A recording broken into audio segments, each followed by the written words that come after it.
Hi, my name is Manoj Krishna. In this video from the Human Enquiry project, we're going to explore the subject of stress, and from that understanding discover how we can avoid it, and when it occurs, meet it with intelligence. The website humanenquiry.org has more videos, podcasts, and blogs to explore. We are going to explore what stress is, the common causes of stress, the nature of stress, how we respond to it, and how can we meet it with intelligence. This inquiry is scientific in nature and based on looking at the mind we all share and not based on any ideology or belief system. I hope you will walk with me as we explore these questions. So, what is stress? Stress feels like a disturbance, a fire in the brain, though the severity of it can vary.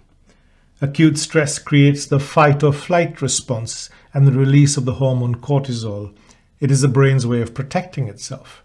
Chronic stress, which is the focus of this video, is far more damaging. So why should we bother? Well, it's important to understand the root cause of stress because it is estimated that 1 in 4 adults in the UK suffer from a mental health problem every year, and 1 in 5 consider suicide at some point in their lives. Unresolved, it can lead to anxiety and depression.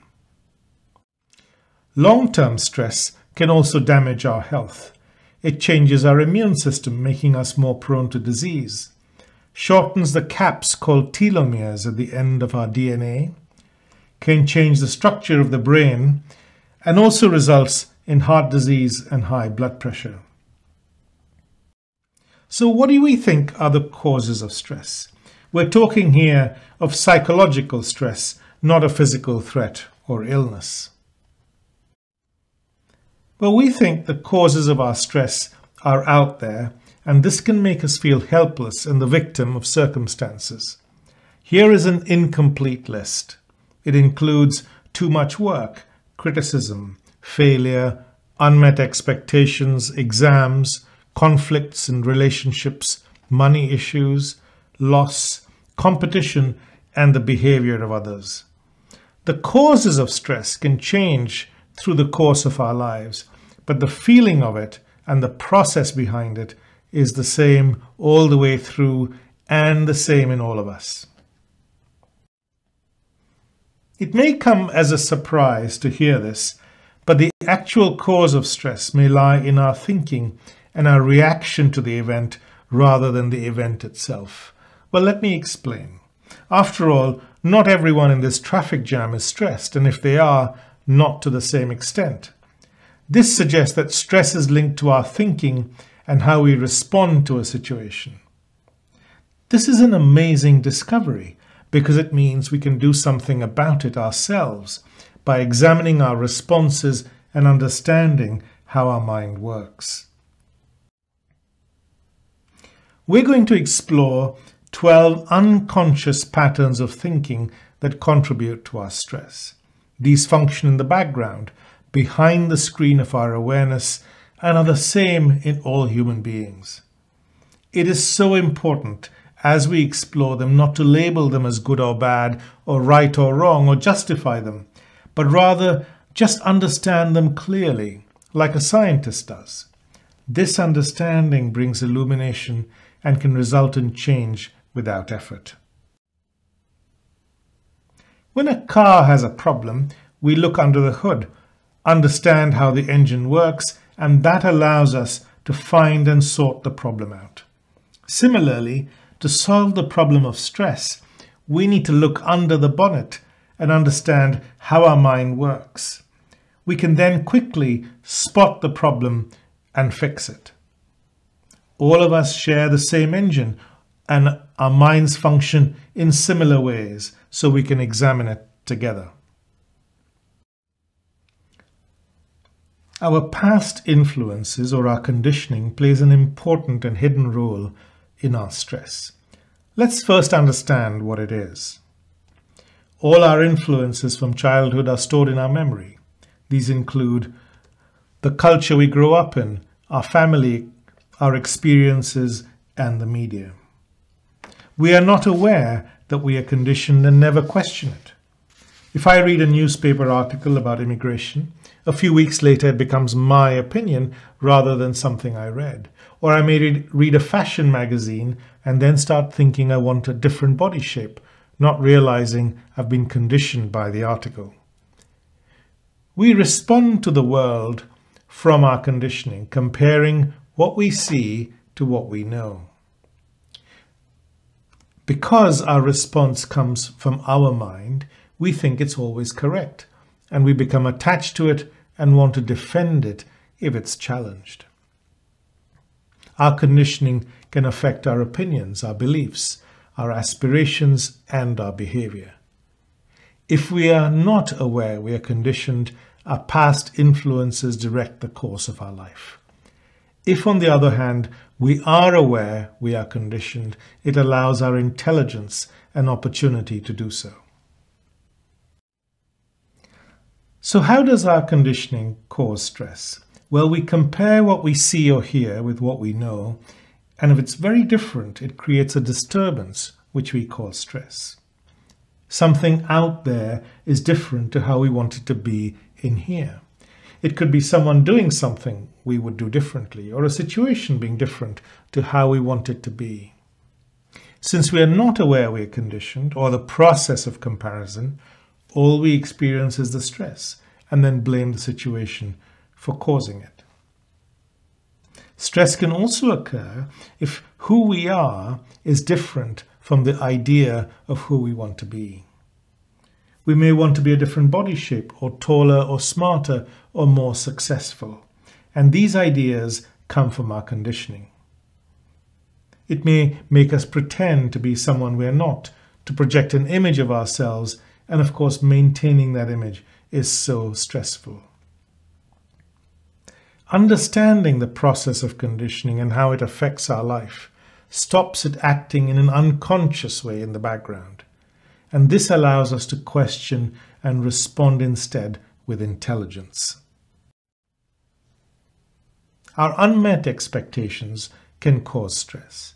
If my friend doesn't call me on my birthday, I will feel bad and blame him for hurting me. I don't realize that it was actually my own expectation that is the cause of my own hurt. So why should I be blaming someone else? Often these expectations lie hidden until they are not met, and then they can be a cause of stress. Where do our expectations come from, and why do we have them?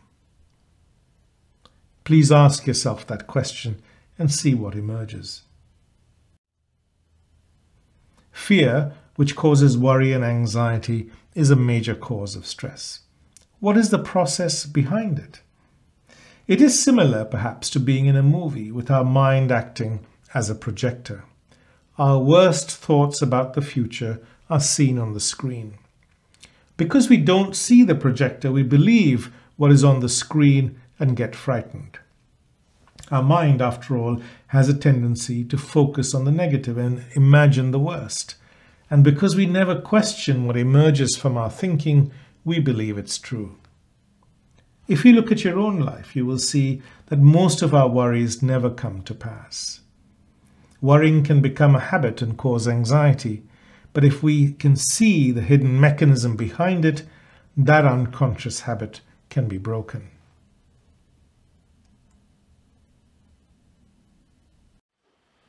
Comparison is an unconscious process in our mind. We constantly compare what we see or hear with what we know, and that determines our response. It's essential for life. We need it to recognize people and places and threats that can harm us. However, in other areas, it can cause stress. Comparing ourselves with others, for example, can cause envy or make us want to be like them, and if we can't, it can cause stress. It can also bring pleasure, and this can condition us into thinking that our happiness lies in being better than others, which is a recipe for lifelong misery. Seeing this clearly allows us to respond with intelligence, and comparison then has its rightful place in our thinking. Comparison isn't wrong. Take the example of sunshine. It's essential for life, but we know that it can also cause skin cancer, and this allows us to respond with intelligence and put sun cream on when we go to the beach. All of us have many emotional needs that we're not aware of, and we look to our relationships and our workplace to have these needs met. When they're not met, we can feel stressed and blame our relationship or our work for making us feel stressed. These needs include a need to be loved, listened to, feel valued and important, feel accepted, for physical affection, to be stimulated, and for power. They're not wrong, but understanding them allows us to examine them, explore why we have them, where they come from, and then respond with intelligence. The human mind seeks pleasure in different ways, and we call that feeling happiness. What we do not realize is that the pursuit of pleasure can also make us unhappy. Let me explain. All the things listed in the yellow box boost our ego and bring pleasure. These include a sense of being important, being praised, being recognized, having our desires met, someone saying, "I love you," and if we have power over others. Now, take the feeling of being important. Someone praises us and makes us feel important and we feel happy. That sets up an expectation for that pleasure to be repeated, and when we don't get that praise or are criticized, we can become stressed and unhappy. Similarly, alcohol and drugs can bring pleasure, but can also damage our health and dull the brain. Money has become important in our world because besides life's essentials, it can buy us pleasurable experiences. When we cannot afford something or go into debt, it can cause stress. This does not mean that pleasure is wrong or needs to be suppressed. It just needs to be understood so we can respond with intelligence, and it has its rightful place in our life.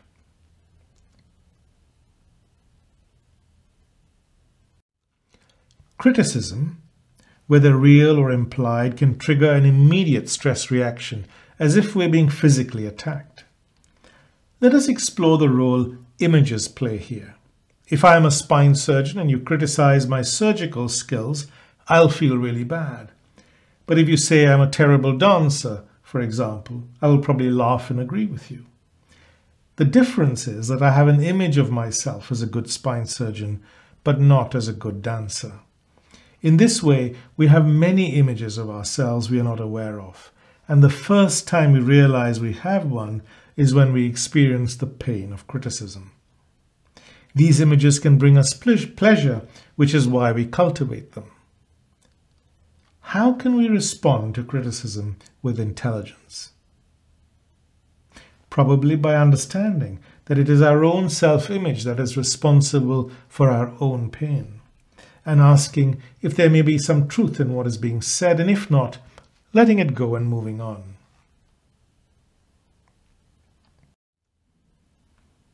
How we see things is based on our conditioning and determines our reaction. We often don't see clearly, jumping to conclusions. If you're walking down a road and see a rope but think it's a snake, you will respond very differently. In all situations where we get stressed, it is worth asking if there is another way of seeing things, and not just the first thing that comes to your mind. That one simple question can put an end to so much stress in our lives.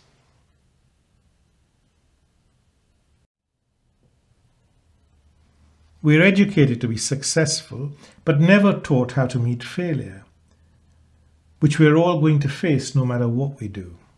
We learn to accept it as part of our life, just as we accept the changing seasons. It is our inability to accept that causes stress, and the moment we can do this, our stress ends. We all have this unconscious need to be valued and feel important because it brings us pleasure. And when that need is not met, we can get stressed and feel bad. Wanting to feel important is like giving others the keys to our happiness, because it is then dependent on how they behave.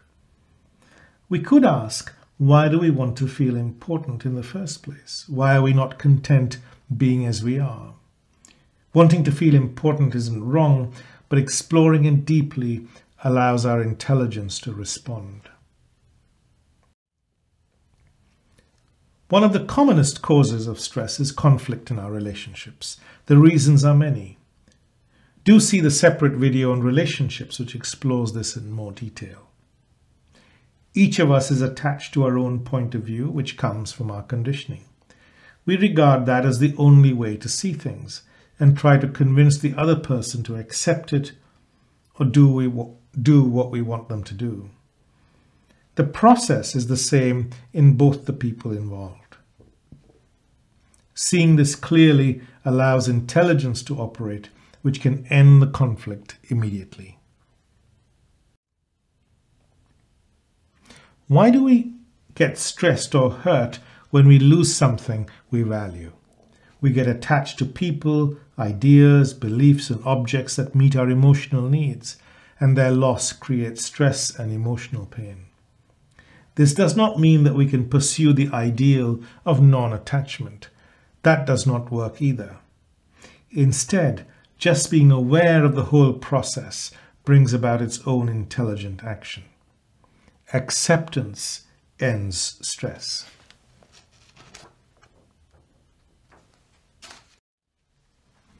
Each of these 12 patterns of thinking that we have just explored operate in the background and can cause stress and require further study. You can do this through the website humanenquiry.org. This understanding empowers us to manage our stress ourselves, either by avoiding it altogether or resolving it quickly. We don't have to feel a victim of external circumstances. How we respond to the challenge is up to us.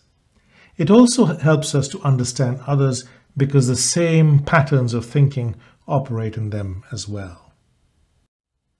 Now, what is the nature of stress? Just like water is transparent and flows, there are certain facts which are true about stress in all human beings. Most of us are not aware that we are stressed because the symptoms of stress can be quite subtle.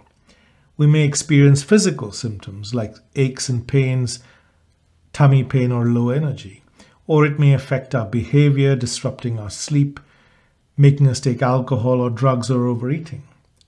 It may affect our emotions, making us moody, unhappy, and agitated. Lastly, it can affect us mentally, making us worry, become forgetful, and lose our ability to focus.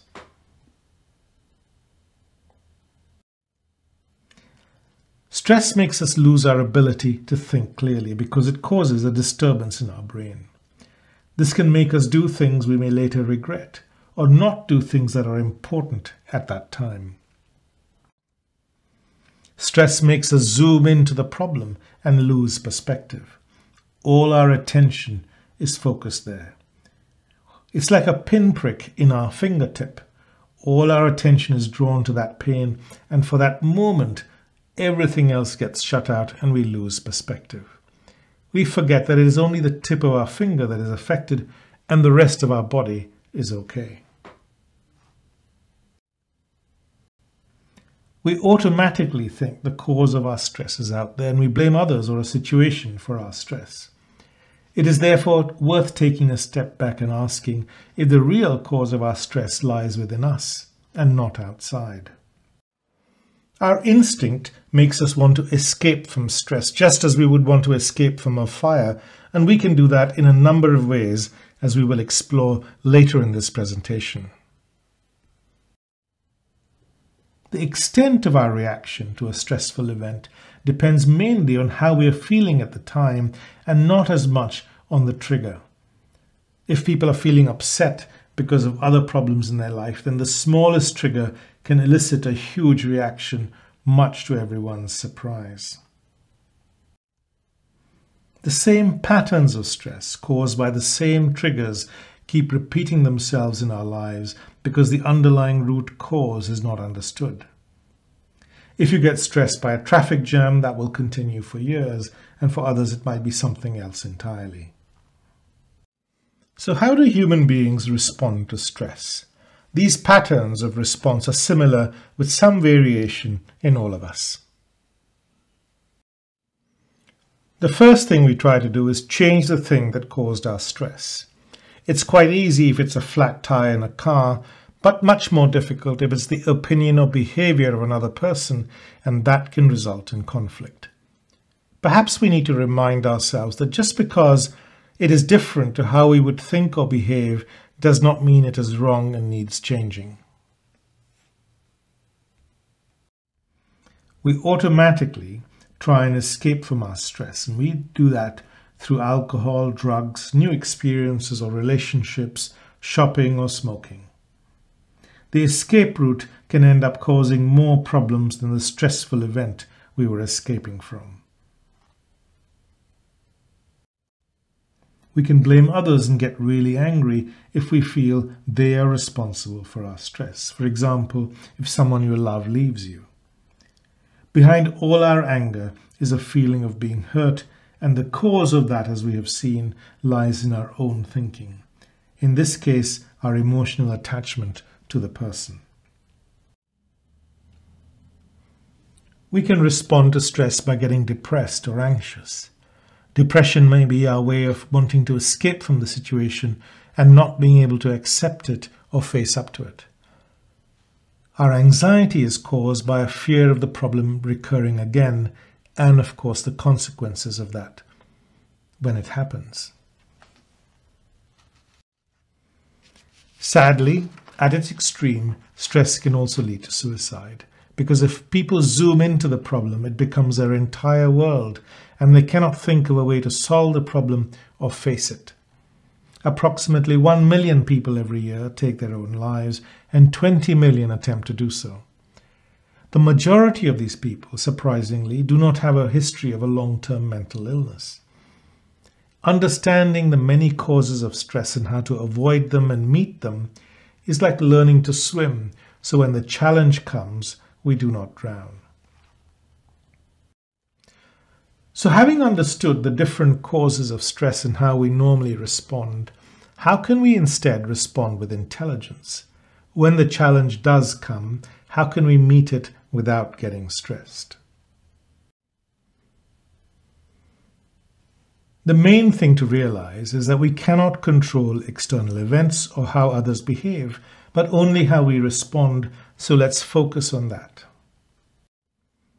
The first step is to put our immediate reaction aside, step back, take a breath, and ask if there is another way of seeing the same situation and another way to respond. This is not easy, but automatically opens up new ways of looking at the same situation and different ways of responding which do not create stress.